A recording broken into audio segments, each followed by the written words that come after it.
नमस्कार जय हिंद विद्यार्थी मित्र हो. जर तुमचं ग्रॅज्युएशन झालं असेल आणि टायपिंग जर झालेली असेल किंवा नसेल जरी झाली तरी तुम्ही पुढच्या काही काळामध्ये टायपिंग करून घ्या, कारण विधी व न्याय विभागामध्ये जवळपास 5223 रिक्त पदे आहे.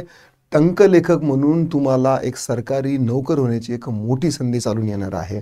आता या विधी व न्याय विभागामध्ये लिपिक टंकलेखकासाठी जर तुम्हाला पात्र व्हायचे असेल तर त्यासाठी तुम्हाला अभ्यासक्रम, पगार, परीक्षा कधी होणार आहे, सगळं काही एका व्हिडिओमध्ये सांगतो. डिटेलमध्ये तुम्ही फक्त हा व्हिडिओ काय करा, पूर्ण पहा.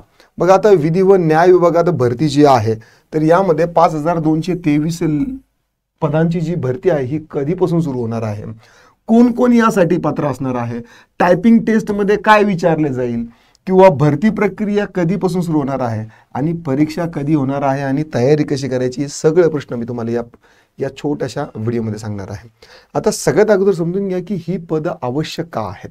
बघा, भारतामध्ये ना चोरी करायचे 100 तरीके, पकडायचे 101 आणि सुटायचे 102 आहे. आगामी आता ही जी पोलीस भरती होणार आहे तर ही काय म्हणता येईल की गुन्हेगारावरती काय आहे की नियंत्रण ठेवण्यासाठी आहे.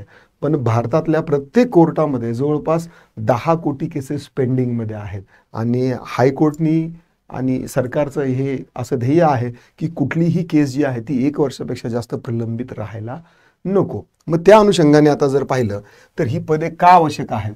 बघा, न्यायालयीन कामकाजाची गती त्यांना काय करायचं आहे, वाढवायचं आहे. दरवर्षी हजारो नवीन खटले दाखल होतात. प्रत्येक न्यायाधीशाला त्याच्या कामकाजासाठी एक स्वतंत्र टंकलेखक आवश्यक असतो. प्रत्येक जे जज आहे त्यांना एक सेपरेट टायपिस्ट किंवा टंकलेखक जो आहे तो पाहिजे असतो. त्यांना ड्रायव्हर असेल, देन कुक असेल, लॉन्ड्रीवाले असेल, हे सगळी फॅसिलिटी त्यांना प्रोव्हाइड केल्या जाते. त्याच पद्धतीने त्यांना टंकलेखक जे आहे ना तर ते आवश्यक आहे. त्यामुळे यंत्रणेची गती वाढवण्यासाठी पदे आवश्यक आहेत.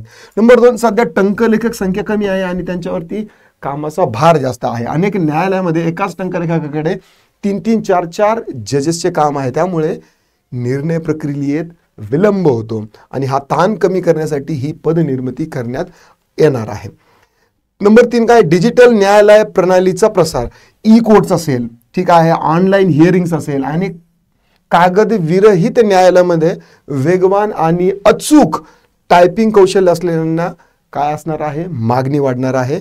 आता हे जे ई कोर्ट्स आहेत आणि ऑनलाईन हिअरिंग्स आहेत तर या देखील होत आहेत. ज्या अमेरिका वगैरे बाकीच्या राष्ट्रात होत्या त्या पद्धतीने ऑनलाईन हिअरिंग जे आहे ते देखील होत आहे. म्हणजे जो काही फौजफाटा एखाद्या आरोपीला न्यायालयात घेऊन जाण्यासाठी जो खर्च होतो तो वाचवता यावा म्हणून त्यांची ऑनलाईन हिअरिंग करण्यासाठी टायपिस्ट आणि हे जे जज वगैरे आहेत तर यांच्यासाठी टायपिस्ट हे जे पद जे आहे तर ते फार महत्त्वाचं आहे. आता चौथा पॉईंट काय आहे की न्यायालयीन निर्णय वेळ देण्याच्या आदेशाची अंमलबजावणी. सुप्रीम कोर्ट, उच्च न्यायालयाची वेळेवर निकाल देण्याच्या सूचना दिलेल्या आहेत. सुप्रीम कोर्टने सांगितलं आहे की उच्च न्यायालयांनी आणि त्याच्या खालच्या न्यायालयांनी काय करायला पाहिजे, निकालाच्या ज्या सूचना आहेत ना तर त्या वेळेच्या अगोदर द्यायला पाहिजे. त्यामुळे प्रत्येक न्यायाधीशाला एक टंकलेखक हे धोरण जे आहे हे राज्य सरकारनं स्वीकारलेलं आहे आणि 2025च्या आकृतीबंध सुधारणानुसार नवीन पद भरतीचं हे धोरण देखील जाहीर झालेलं आहे. म्हणून महाराष्ट्र शासनाने रिक्त पदे भरून न्याय व्यवस्था अधिक गतिमान आणि सक्षम करण्यासाठी हा काय आहे, निश्चित हा नक्कीच 5223 पदं जी आहेत तर ती पदभरतीचा कार्यक्रम हाती घेतलेला आहे. आता या भरतीची प्राथमिक माहिती काय आहे, विभाग कुठला असणार आहे, विधी व न्याय विभाग असणार आहे. एकूण पदसंख्या, सध्या रिक्त पदसंख्या 5222 आहे. भरतीचा हेतू काय आहे की प्रत्येक न्यायाधीशास हा टंकलेखक जो आहे तर तो उपलब्ध करून देणे आणि मान्यताला सुधारित आकृतीबंध जो 24 जून 2024ला मंजूर झाला त्यामध्ये काय झाले, या आकृतीबंधाला काय झालेलं मान्यता दिलेली आहे. 9 जून ते 20 जूनमध्ये मंत्रालयामध्ये वेगवेगळ्या विभागाच्या बैठकी झालेल्या आहेत. त्याचे PDF वगैरे तुम्ही पाहिलेले असणार, सगळ्या शिक्षकांनी जे दाखवलेलं आहे. तर त्यापैकी 24 जूनचा हा काय आहे, सुधारित आकृतीबंध जो मंजूर केलेला आहे. तर तुमच्यासाठी एक महत्त्वाची गोष्ट की आपण आता सरळ सेवा भरतीसाठी आपला इंग्लिशचा एक कोर्स लॉन्च केलेला आहे ज्यामध्ये कंप्लीट ग्रामर, व्होकॅब आणि कॉम्प्रिहेन्शन आपण करून घेतो.